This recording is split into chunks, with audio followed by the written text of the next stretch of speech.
নমস্কার বন্ধুরা, ডলি রন্ধনশালা সবাইকে স্বাগত। আর আজকে তোমাদের সাথে শেয়ার করব দারুণ একটা মুসুর ডাল দিয়ে পালং শাকের রেসিপি। পালং শাকের মুসুর ডাল স্বাস্থ্যের জন্য খুবই ভালো, সেটা আমরা সবাই জানি। আর এই রেসিপিটা বানাতে খুব বেশি সময়ও লাগে না, আর ঝটপট হয়েও যায়। তোমাদের সাথে কথা বলতে বলতে পালং শাকগুলো আমি কেটে প্রথমে রেডি করে নিলাম। এরপর কড়াইয়ের মধ্যে আমি প্রয়োজন মতো সরষের তেল দিয়ে দিলাম। ফোড়নে আমি দিয়ে দিলাম অল্প একটু পাঁচফোড়ন, আর দিয়ে দিলাম শুকনো লঙ্কা ও তেজপাতা। এবার ফোড়নটাকে সুন্দর করে আমি একটু নাড়াচাড়া করে ভেজে নেব। এখানে কিন্তু আমি শুকনো লঙ্কা ঝালটাই ব্যবহার করব। এরপরে দিয়ে দিলাম 1 চামচ পরিমাণ আদা বাটা।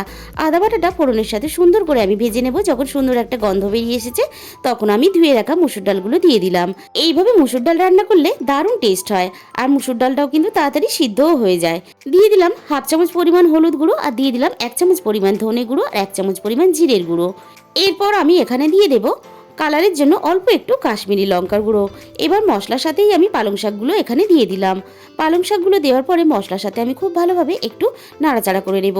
বন্ধুরা, আজকের এই রেসিপিটা ভালো লাগলে অবশ্যই ভিডিওতে একটা লাইক করো, আর প্রচুর প্রচুর শেয়ার করো।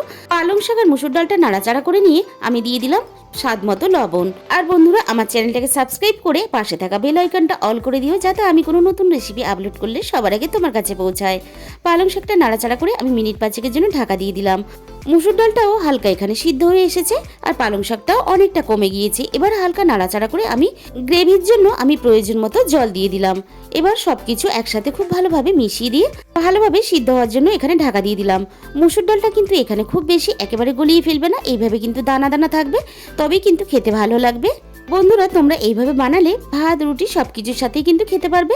সব শেষে এখানে আমি দিয়ে দিলাম স্বাদ মতো চিনি। পালং শাক আর মুসুর ডালের রেসিপিটা আমার এখানে রেডি হয়ে গেল। তাহলে আজকের এই পর্যন্ত, দেখা হবে অন্য কোনো রেসিপির সাথে।